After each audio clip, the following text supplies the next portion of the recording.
The stuff I want to talk about today is how game industry as a meta will change over the next few years.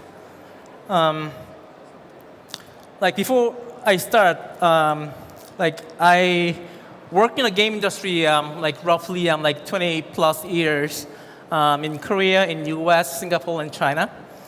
And I had a really lucky charm where I could work on the some of the key industry-changing games such as Ultimate Online to World of Warcraft to StarCraft to World of Tank. And most recently, at my current company, Super Evil, I worked on the Vainglory, and then we just recently announced the next project called the Project Spellfire.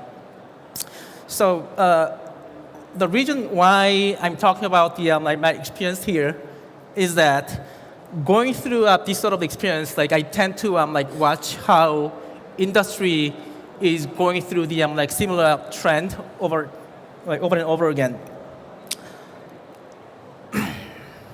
So again, now I'm working as a chief business officer in Super Evil Megacorp.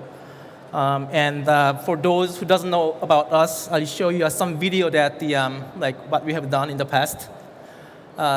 Unfortunately, this doesn't have a sound. So we built a one of the first MOBA title called Vainglory, which also has become one of the first global mobile esports.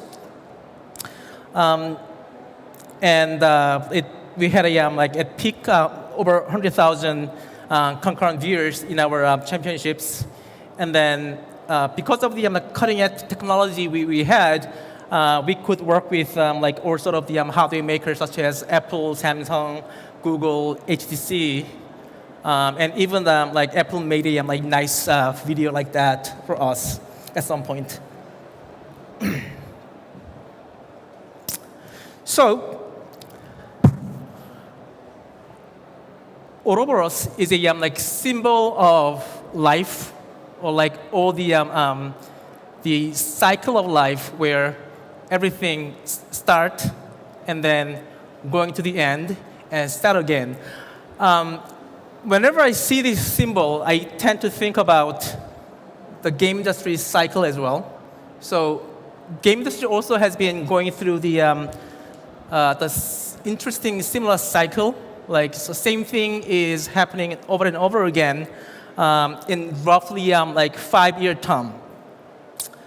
And then this symbol came from the Egyptian mythology, but in Asia, it is also known as the Tai Chi, or Yin and Yang, meaning the universe is built with the two opposite force. If there is a darkness, there is a light. If there is a evil, there is a good. And then the small circles inside the big circle means that there is no such a thing as complete or pure evil or pure good. There's something opposite thing is inside that. So game industry has the same thing as well. It has been the struggle between distribution and content.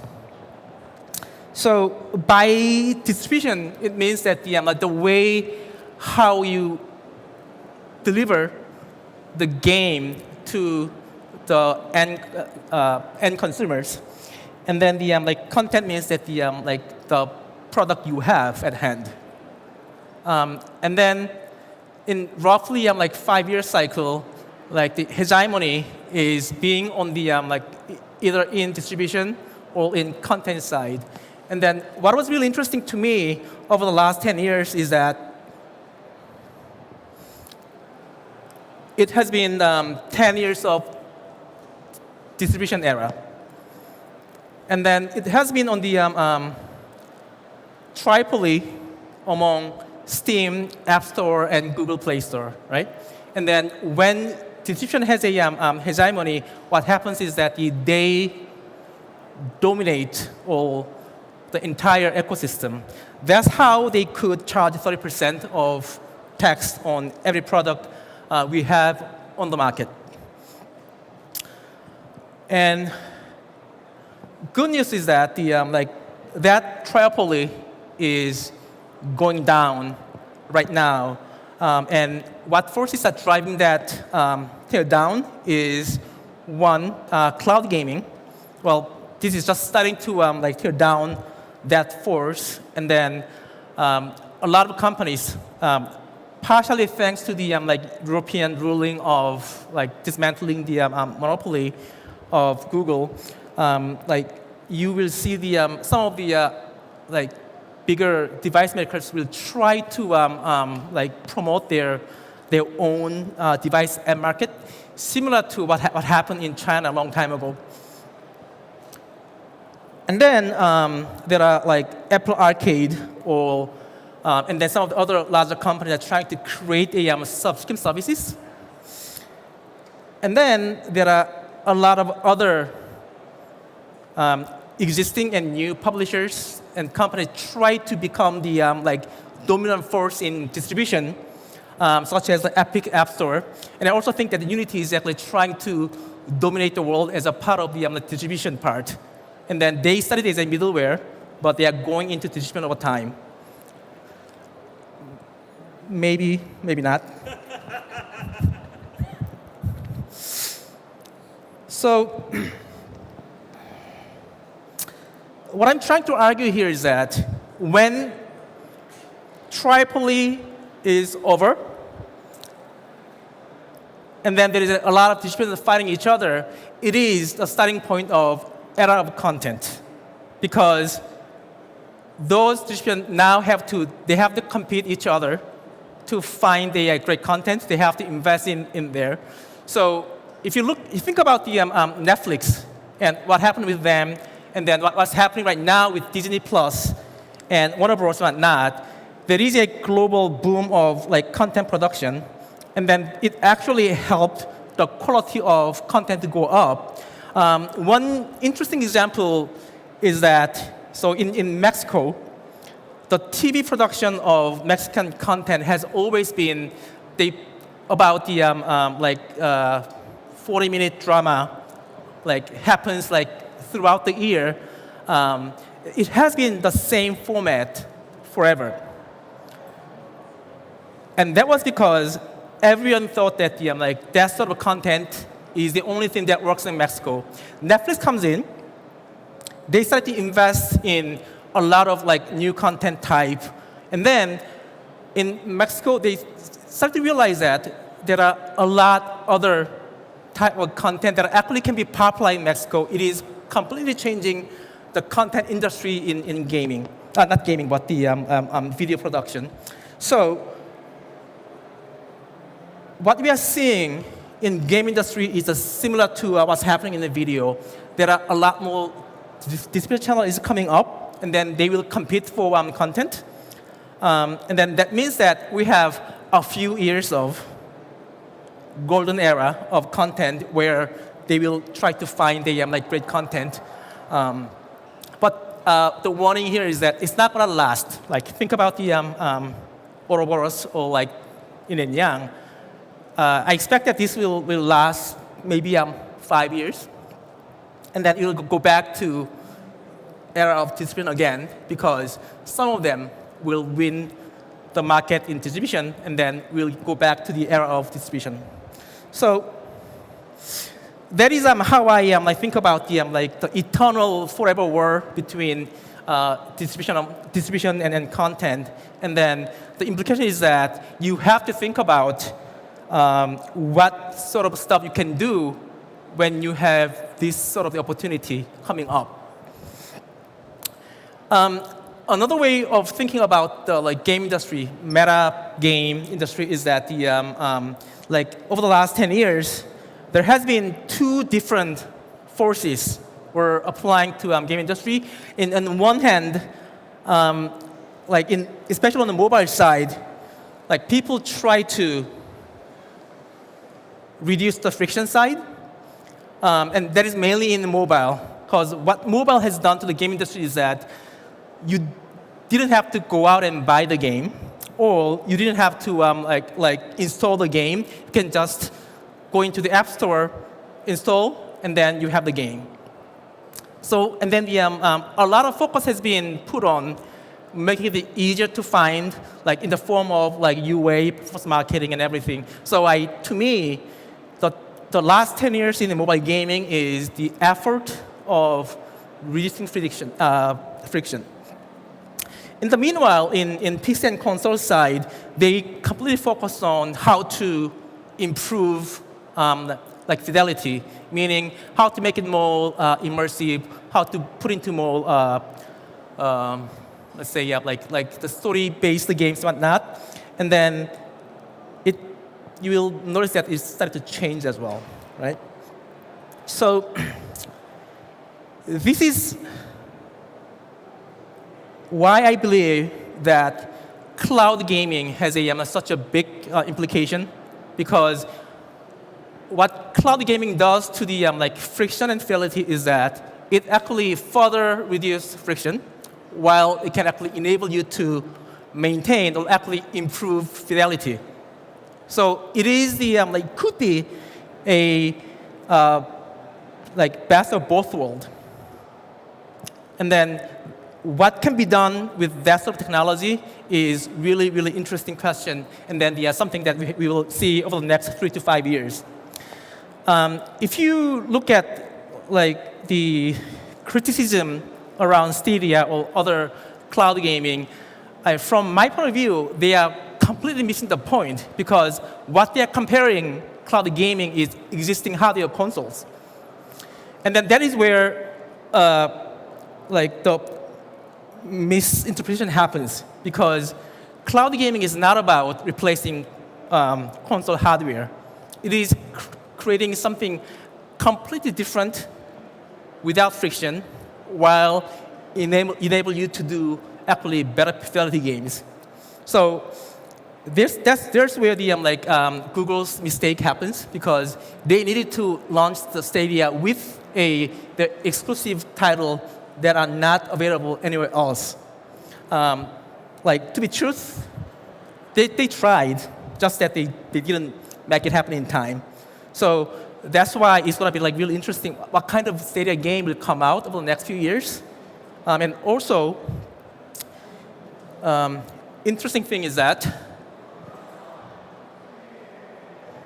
so last year, the gaming market size was roughly $140 billion, like globally. And then that is like roughly like double of what it used to be in 5 years ago. And then like industry prediction is that in the next 5 years, it's also going to be doubling to the around $270 billion. What is really interesting is that if you divide this into different sections,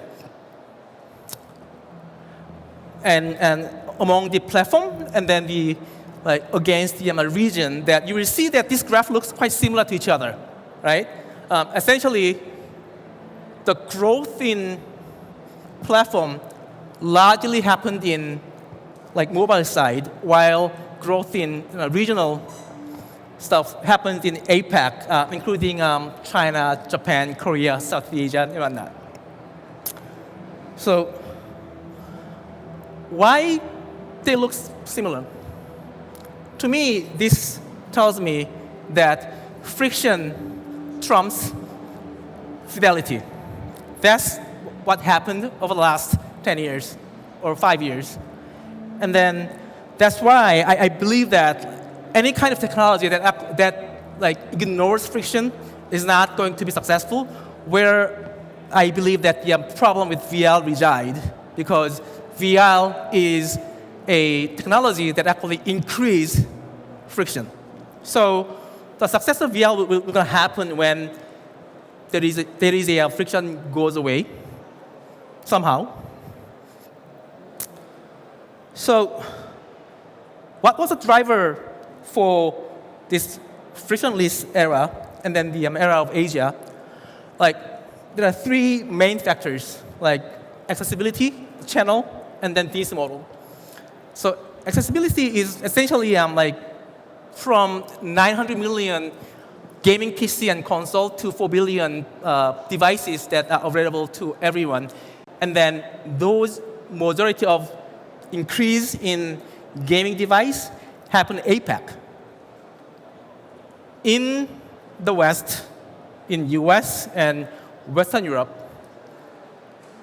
they already have PC and console majority. And then when mobile game came out, most of the gamers viewed mobile game as non-game, right? So there was a lot of friction to convert US and Western Europe players into the mobile gamer. In the meanwhile, in a lot of countries in the APAC, mobile phone was their first gaming platform. And then that's how and why the adoption of mobile phone as a gaming platform, serious gaming platform, happened a lot faster in Asia than in the West.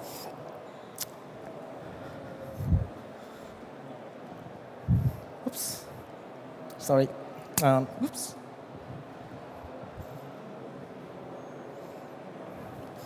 And then, obviously, retail to online essentially reduce the friction of purchasing product, and business model-wise, mobile game and also on the PC side, premium to free-to-play business model change was started in Asia. So this is another reason why I believe in one way how cloud gaming will develop over the next 3 to 5 years. So in the consumer scene in US, they will look at the cloud gaming and say they immediately compare that with console. Like, why do I need a cloud gaming when I can play the same game on PlayStation 4 or 5, and then it actually runs better? And they're right. Because there's no reason for the US consumers right now to subscribe to a Stadia or Amazon cloud gaming or Microsoft whatnot, because they can have better experience with the existing hardware. But again, think about China, South Asia, where console game didn't exist. Now you suddenly have a mobile game that you don't need to download at all. You don't need to update, and then you can click YouTube video and then goes into the game directly. And then it plays like console. It has a lot of great immersive graphics, and then something they have never seen before. That is the implication, the real implication cloud gaming has. And then unfortunately, that's gonna take time. So that's what I mean by future growth will be the key point will be cloud gaming and 5G. Content-wise, I talked about streaming and esports. This is everyone is talking about already, so I'm not gonna repeat. And the in regional strength-wise, South Asia is already becoming the powerhouse in content consumption, and then India is starting to become big without business model as of yet. Because this is more about development, I'm not gonna talk about too much about the regions. But one thing that I wanted to talk about in almost any development conference is that the quote from Netflix in roughly January this year. So they have a financial report of 2018, and they actually said that we compete with Fortnite more than with HBO, and that we are losing to it. So this amused a lot of people in the industry, and then confused the people in TV side of industry. And clearly, partially, Netflix wanted to diss Disney as a partial joke. But I do think that they are serious about this comment because gaming audience is already bigger than TV. And then esports audience are already bigger than some of the professional sports in US. So, funny thing is that because of this company like Netflix, all the like sports agencies, they see the threat of gaming earlier than ourselves in gaming industry. And that is why Netflix is starting to do like their game business this year. That's why you see a lot of investment from sports stars or like sports teams in esports. They are hedging their future because they see that their time is numbered. Then, why we don't see it ourselves? In gaming industry, it has been quite recent phenomena that people realize that, hey, esports is becoming a big business. The reason why is esports doesn't make money. So, audience-wise, esports is already bigger than some of the like professional sports. But revenue-wise, we haven't figured out how to really make money out of esports yet. So, why is this important?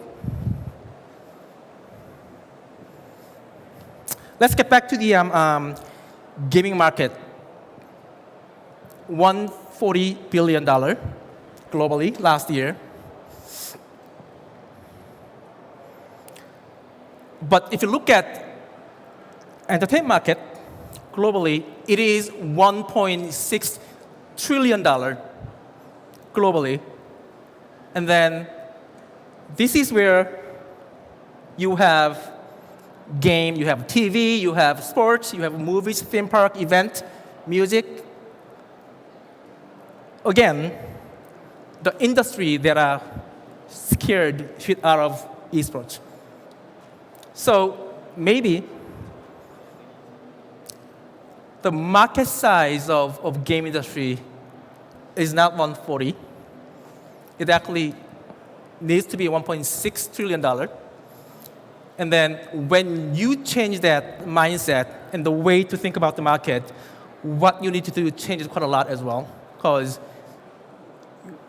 instead of like fighting for that, we should go after that is what I see. And then this is actually showing the how music and film and video game industry has been behaving over the last 20 years. And then again, this is another reason why like other entertainment industry are so scared of gaming right now. And you need to realize that you have the power. So let's talk a little bit about how I like think that like this will pan out, right? If like 2019 up until today, if it has been the like era of mobile, like the symptom that is happening right now and the stuff that you need to do if you are serious about going after big market is actually the probably mobile first cross-platform stuff with cross-play, because cloud is not going to be ready in the next 5 years, 3 years at least, minimum. But doing that is important because that's how you learn what works, what doesn't work, how to do a like cloud gaming in the future. So like the era of cloud gaming will probably minimum 3 years to most likely 5 years away.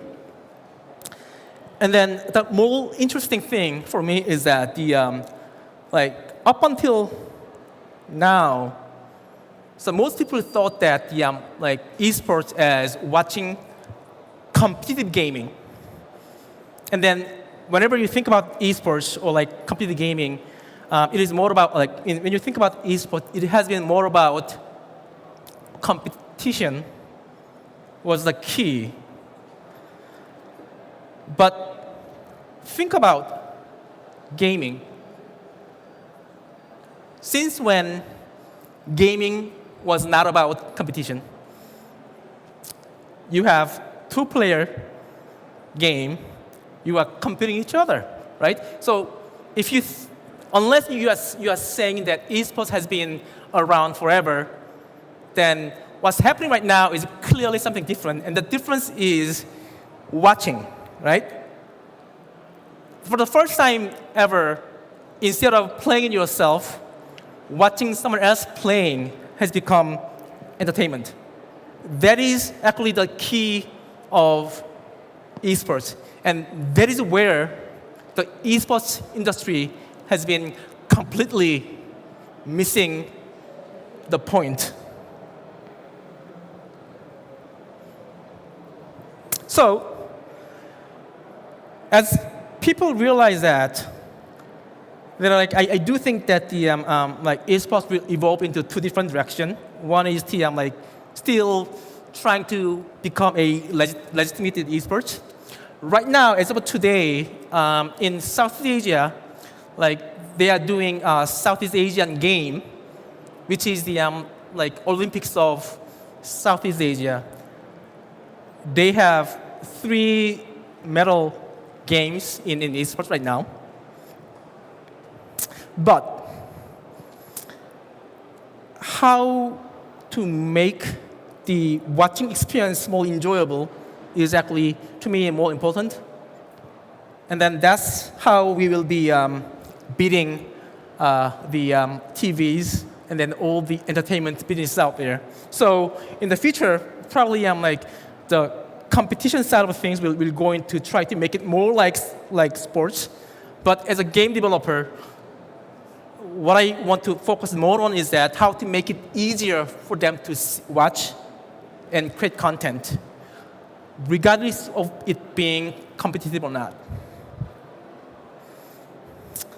So I talked a lot about the how I see the world, how I believe that the world will be changing. Then what do we do for that?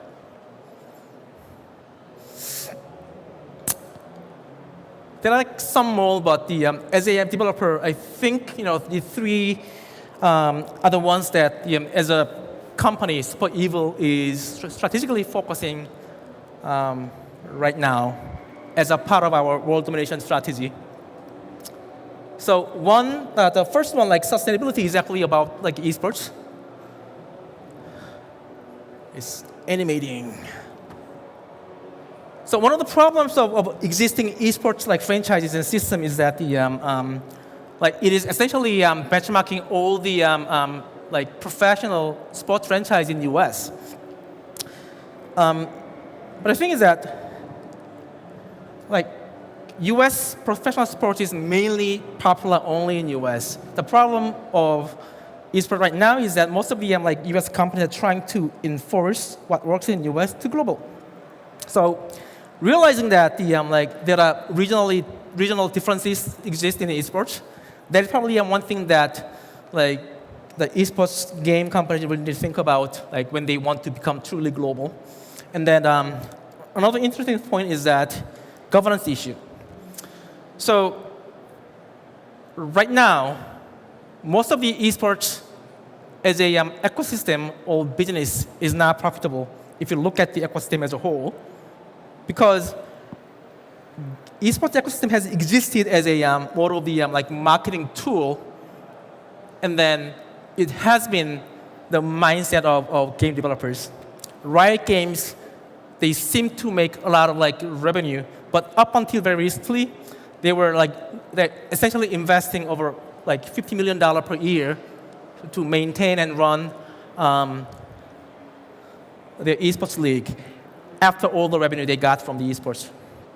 So the problem here is that when you treat esports as your marketing tool, and then when you think about the making your esports bigger than ever, then there is a conflict of interest exists there.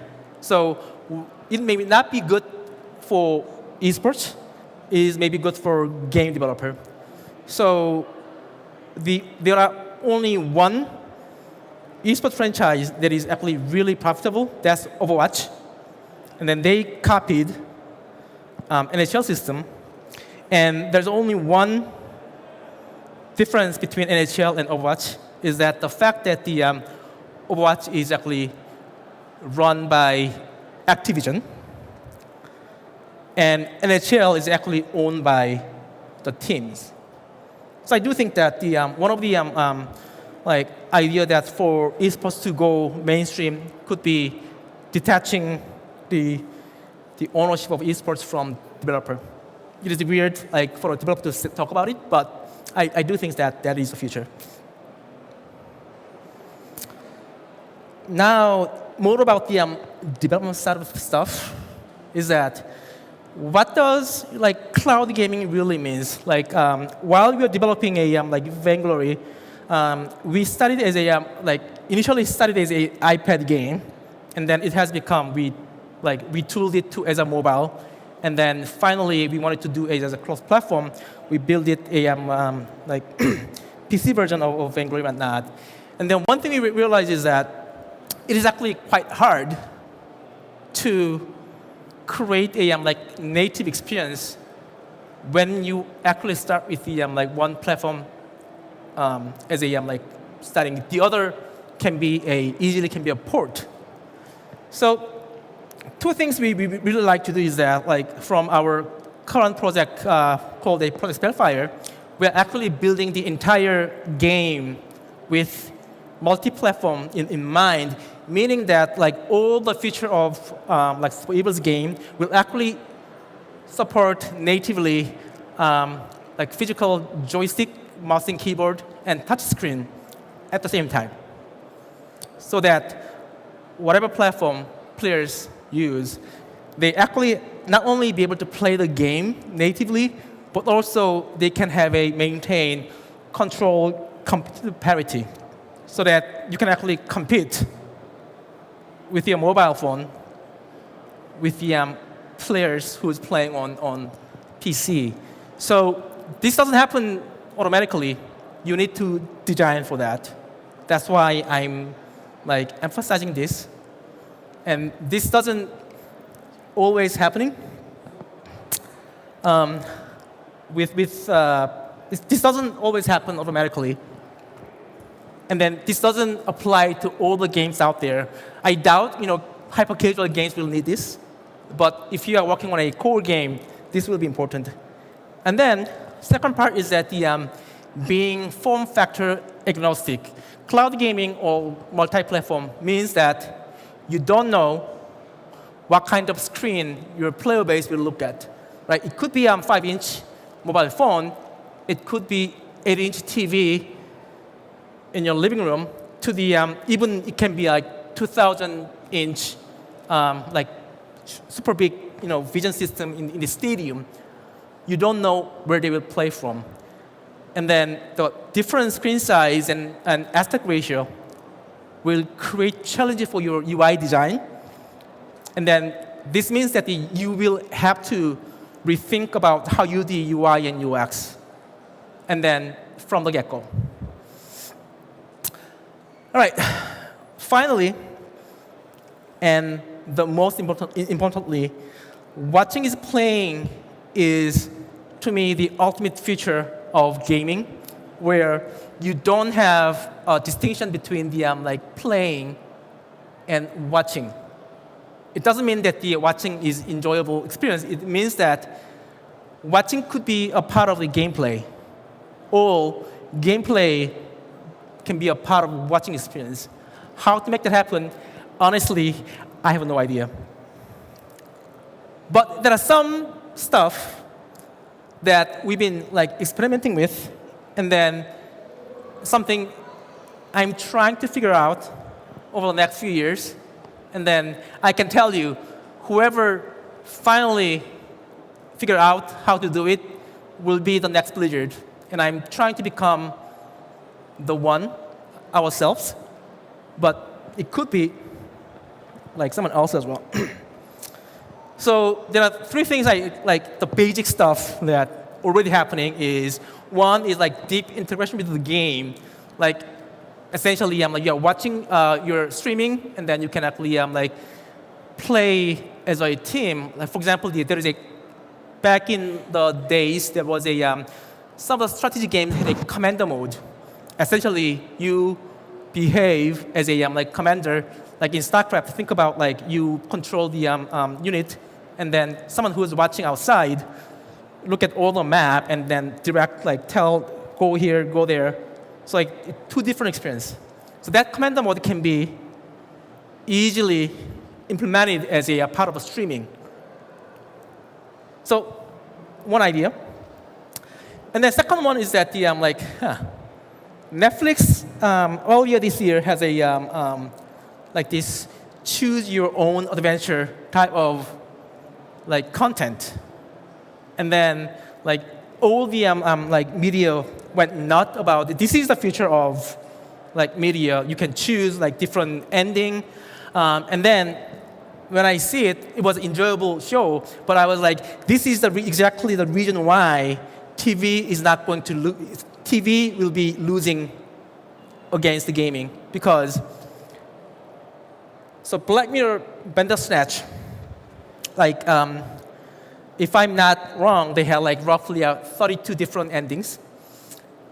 How many of them are interesting? Plus, how many people who actually go through watching entire Bandersnatch, like from starting to the end? You will most likely watch one branch, and then you come back and watch another one and another one. So Netflix spent roughly 5 times more production cost of doing Black Mirror, Bandersnatch, but did they have 5 times ROI? I doubt it. And then it also delayed the launch of season 4 of Black Mirror, which I was really pissed about, because Black Mirror is one of my favorite shows. So if you think about what is happening in esports or gaming, this is embedded in gaming already. We don't have to create like this, create your own adventure. If you create the mechanics to have the audience participation, then you have Bandersnatch naturally. And then finally, if you have done like any sort of influencer marketing, then you know the importance of doing your streaming the same time, and then in the regular time frame, and then in the like the regular length. So how to combine that sort of feature into as a part of a game experience is another way to kind of like going into like watching this playing experience.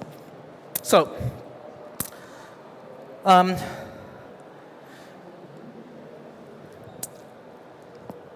so I talked about the like very simple stuff. Like some of it we are already building internally for our next project. Some of it are not. We'll be using it, and then some real stuff. Obviously, I'm using it as a like hidden weapon. So I'm not going to talk about it today. But the key point here is that again, $1.6 trillion global market. This may be the size of gaming market in 2023. This is not for everyone. So there is a like clear market for casual games, hyper-casual games, whatnot. This is for someone who are serious about like core game, and then we are one of the companies who are trying to grab the market. So this is it. Thank you for listening.